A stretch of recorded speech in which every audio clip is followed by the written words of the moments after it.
Amasan Bahui TV ki patin entute zo si chibai ke hi le thangin lun Bahui TV ading program manager le news editor ke hi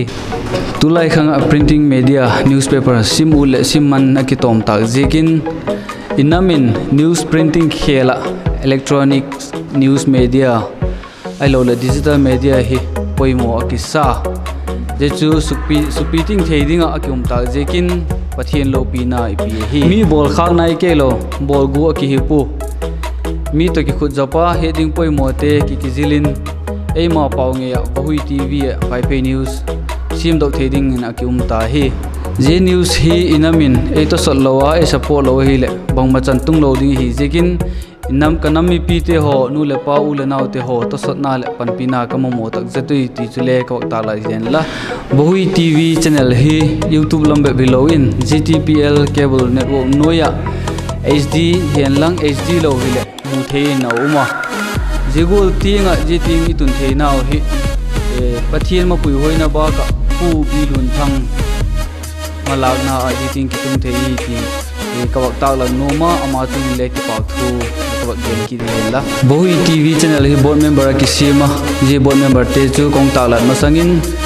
thu chin le akichin zo thu kanum te adingin anoi hin description aki page chun kan thei jing ding ei tu hin board member te hi le ke ka hi le thien kim ka he Bahui TV adinga advisor ka he ke le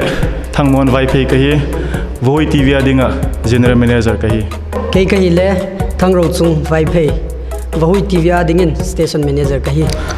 ke le khaimon vai phe Bahui TV adanga videography le editing manager kahi ke le pautan sang kahi Bahui TV adinga news reader kahi ke le bunglal nei kahi Bahui TV adinga news reader kahi ke le Mary Sonta kahi Bahui TV adinga news reader kahi